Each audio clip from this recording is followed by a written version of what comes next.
Hola, buenos días.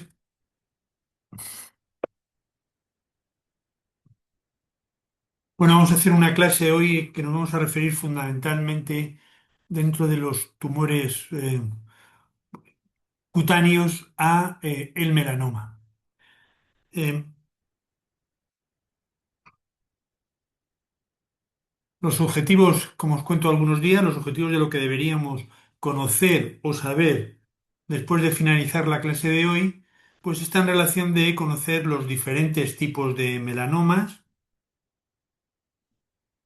ver la presentación clínica tanto en la infancia como en la adolescencia,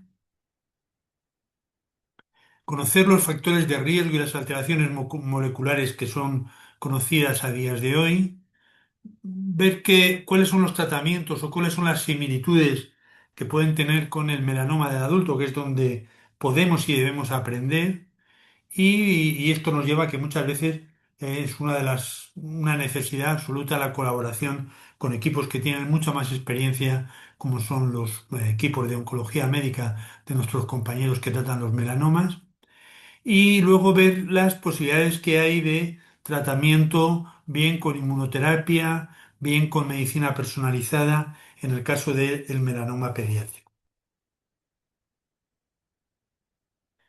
Uno hace referencia, o lo primero que deberíamos decir, la primera nota, es que cuando decimos melanoma pediátrico, sin lugar a dudas, mezclamos tres escenarios completamente diferentes que implican distintas con concatenaciones de biología, de clínica y decisiones.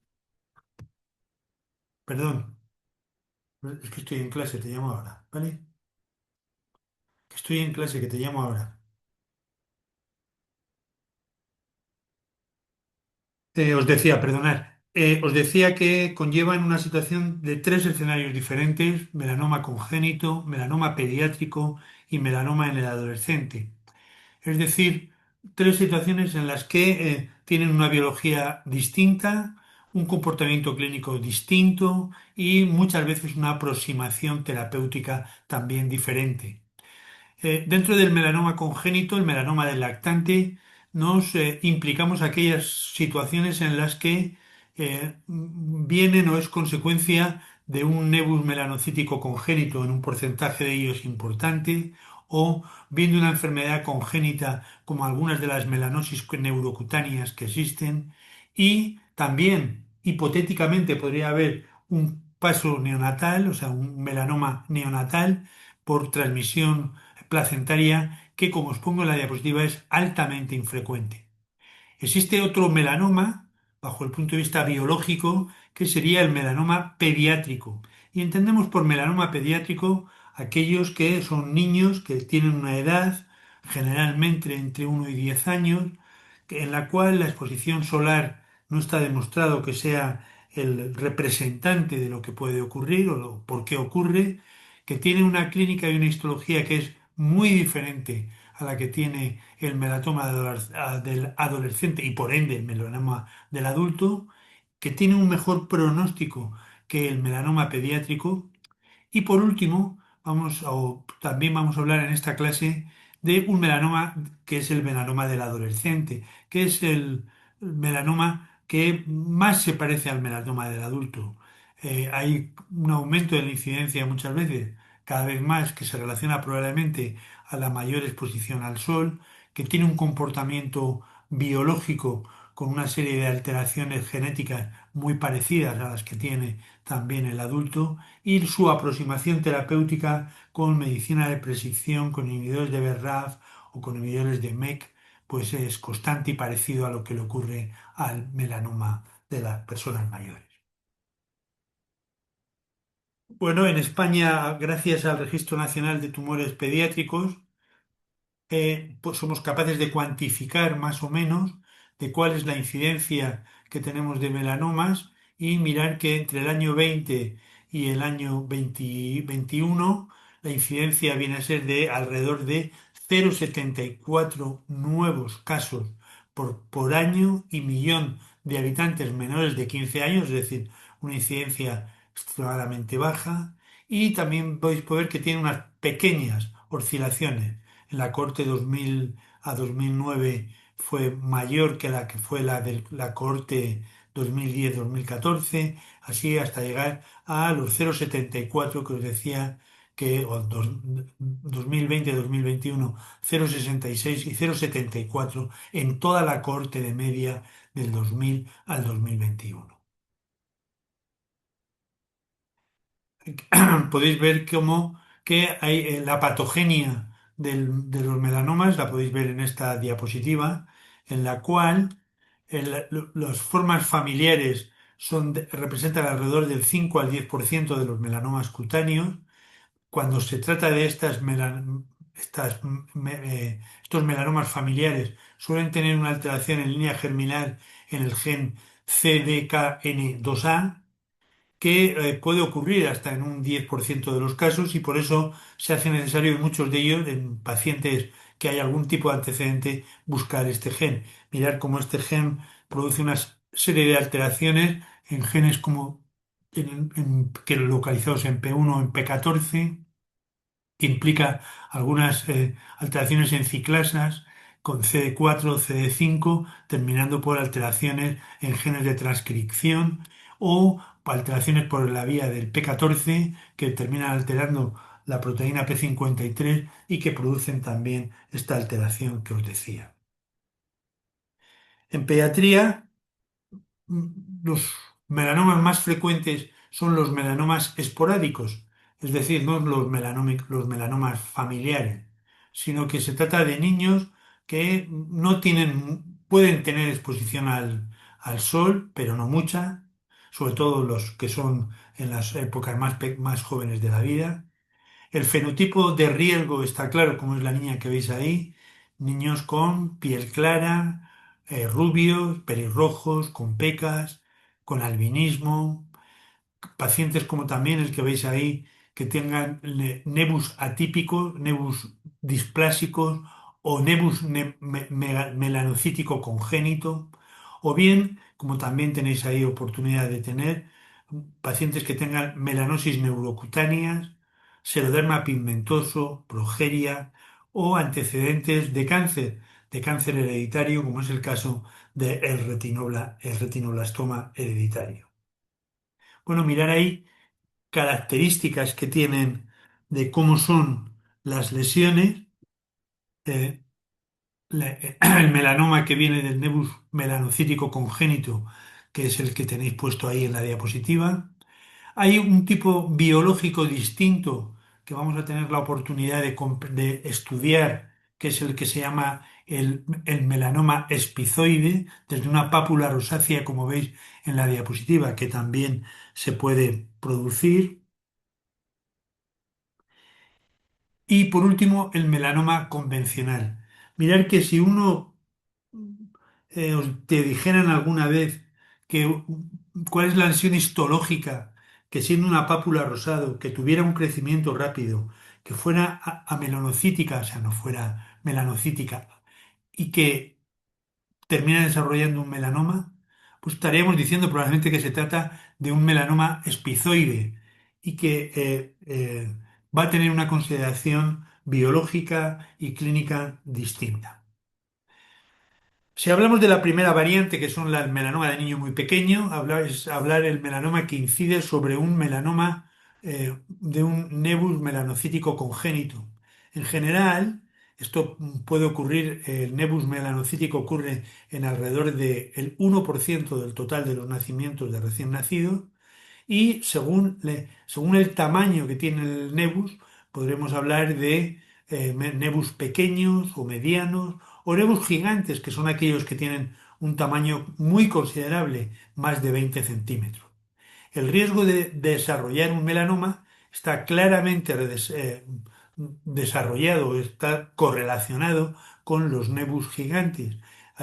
Nebus gigantes tienen una probabilidad de desarrollar un melanoma entre el 10 y el 15%. Los niños más pequeños desarrollan esta patología aparece en el 70% antes de la pubertad y el 50% de ellos lo tienen antes de los 5 años. Entonces tienen un curso agresivo, clínicamente se va a producir nódulos que tienen rápido crecimiento, que se pueden ulcerar y que tienen las características típicas de la histología de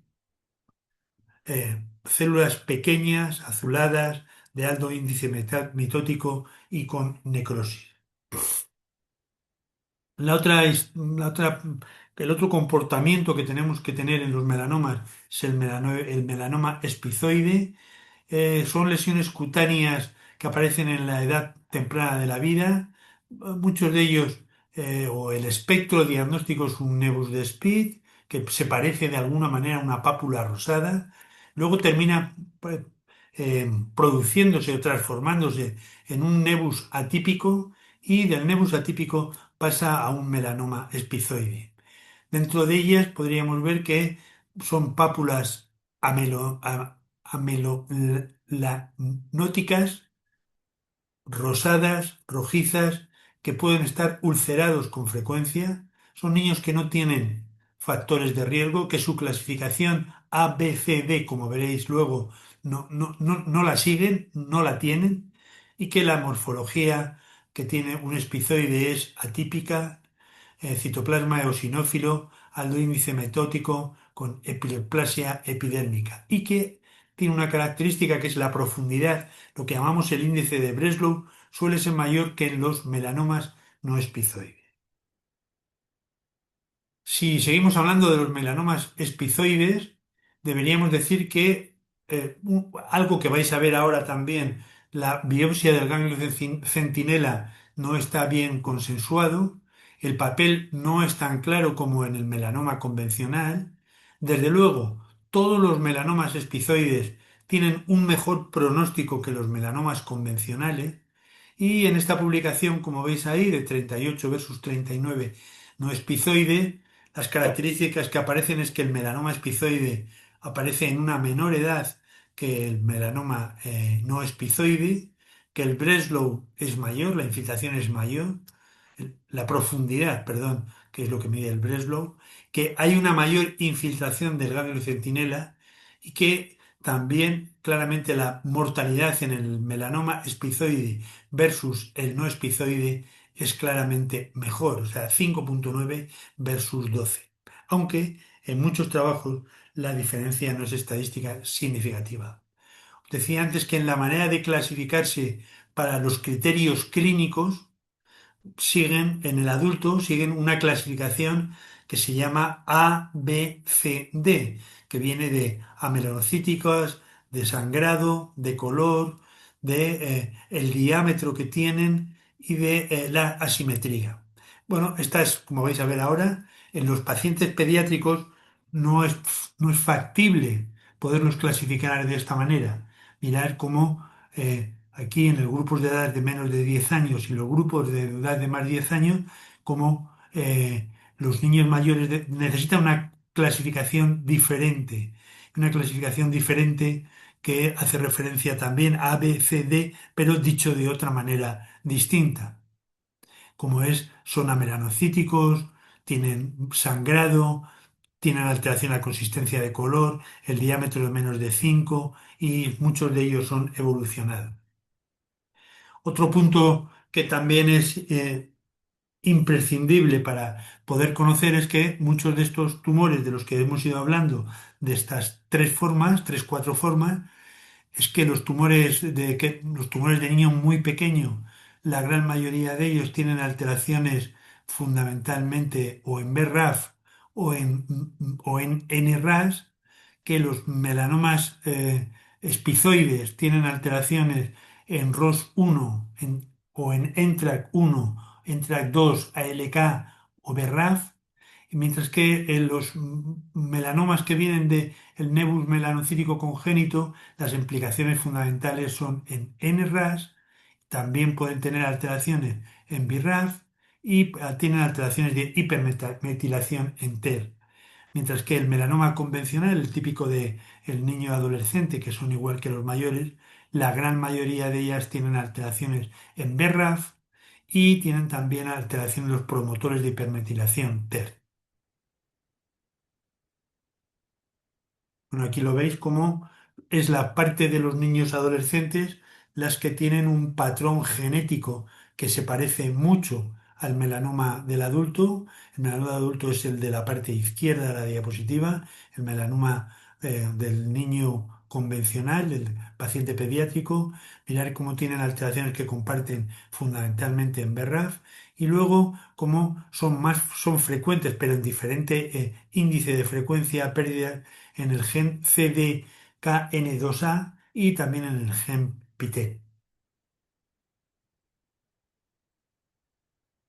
Respecto de la clínica, mirar que la sospecha clínica muchas veces en el niño con lesiones, como te veis en la izquierda, son difíciles de poder diagnosticar. Un 50% además de las manchas que tienen estos pacientes son amelanocíticas. Y en una situación de esta, uno debería hacer una biopsia. Dentro de las biopsias, uno se puede hacer de dos tipos. También hay que comprender a los dermatólogos que no siempre se hacen con alta índice de sospecha, con lo cual muchas de ellas no son biopsias excisionales, es decir, biopsias que lo que se hace es que se extirpa todo el tumor con márgenes de alrededor sanos y por desgracia ocurre con mucha frecuencia que se hacen biopsias incisionales. Cuando se han hecho estas, desde luego estas están, o tú ya sabes la sospecha de un melanoma, solamente se podrá hacer este tipo de biopsia cuando se trata de un nevus melanocítico congénito, en alguna localización específica y cuando tú tengas una sospecha de muy baja malignidad. Si no, siempre es imprescindible en estos tumores hacer una biopsia excisional con un amplio margen quirúrgico que nos va a permitir conocer perfectamente cuál es el Breslow que va a tener el paciente y por tanto nos va a inferir un criterio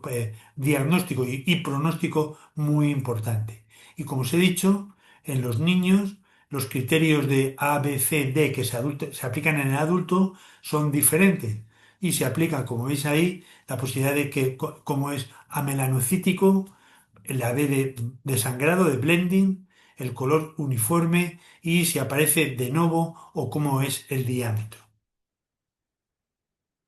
¿Cómo hacemos el diagnóstico definitivo? Pues el diagnóstico definitivo no hay ningún tipo de duda que se debe realizar mediante la anatomía patológica y como veis ahí va apareciendo de las situaciones de que sea benigno a que sea alteración típica de melanoma, como en ello también va habiendo alteraciones de pérdida en el cromosoma 11p y en el cromosoma pérdidas bialélicas de P16 y mirar cómo a medida que son más benignas el cariotipo es más normal o hay poliploidea, hay alteraciones aisladas en los cromosomas, mientras que en las formas ya típicas de tener un paciente un melanoma, lo que va a tener son múltiples alteraciones cromosómicas. Va a ser imprescindible evaluar la afectación ganglionar si existe o no, que tú lo vas a conocer mediante la clínica y la ecografía. Si hay afectación clínica o ecográfica, se debe hacer lo que os digo ahí, PAF, biopsia con aguja gruesa o biopsia abierta, y para evaluar la posibilidad de que estos pacientes que tienen metástasis a distancia, pues es necesario el realizar una resonancia craneal, una tumoración computarizada o bien un PET. De siempre en el adulto, otro concepto, la biopsia del ganglio centinela, en todos los melanomas del adulto o melanomas con grosor mayor o igual a 0,8 milímetros y siempre si existe ulceración está indicado. Y el que es el ganglio centinela es el primer ganglio donde drena el tumor primario. Si el ganglio centinela es negativo, es muy probable que el resto de los ganglios también sean negativos. ¿Cuál es el problema? Que no hay una correlación tan buena en muchos de los melanomas pediátricos con el melanoma del adulto, en el cual este correlato que os estoy contando es el que está claramente demostrado. Bueno, y mirar ahí también otra situación en la que viene a ver cómo es la profundidad, dependiendo de cómo sea la profundidad, la supervivencia es diferente. Los pacientes que tienen un índice de Breslow muy bajo, entre 1 y 3, tienen una mejor supervivencia que aquellos enfermos que tienen un índice de supervivencia de profundidad de Breslow más alto. ¿Cómo lo clasificamos? Bueno, hay clasificaciones específicas como es la AJCC para el melanoma, que va haciendo referencia a una clasificación de si afecta a la epidermis, la dermis o el tejido celular subcutáneo y la grasa en la que hay territorio vascular, en donde puede infiltrar y producir metástasis a distancia y vais a ir viendo como una localización exclusiva en epidermis a una localización que afecta ahí, muy profunda, que sería T4, que afecta a la grasa, que es característica también de muchas de ellas, tengan afectación vascular y que puedan estar o no con otra característica, muy característica bajo el punto de vista pronóstico, de que tenga o no ulceración. Mirar ahí cómo es el comportamiento clínico, el pronóstico. ¿Veis cómo el pronóstico en relación con el con el ganglio centinela?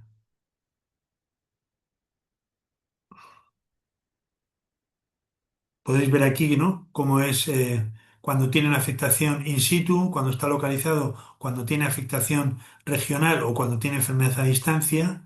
Obviamente, cuanto más localizado, que el pronóstico es de 100%, las formas metastásicas tienen una supervivencia por debajo del 20%. Y mirar ahí cómo el comportamiento no es igual respecto a la supervivencia, dependiendo de la edad y también algo dependiendo del sexo.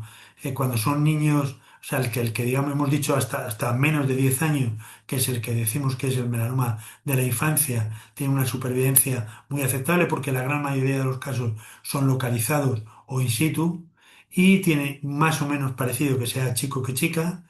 Luego, a medida que va creciendo, el melanoma del adolescente, la supervivencia la que veis aquí que tiene y también la supervivencia en los pacientes mayores. ¿Cuáles son? Porque es difícil tener experiencia, conocimiento muchas veces en el melanoma pediátrico. Pues para nosotros ya lo hemos dicho, 0,5, 0,7 incidencia por cada millón de habitantes, por cada millón de niños menores de 15 años y año, muy pocos. El escaso número de pacientes, además, que tienen enfermedad avanzada o metastásica, es decir, de los que no se curan, o los que hay que tener una aproximación no solamente quirúrgica, son muy pequeños.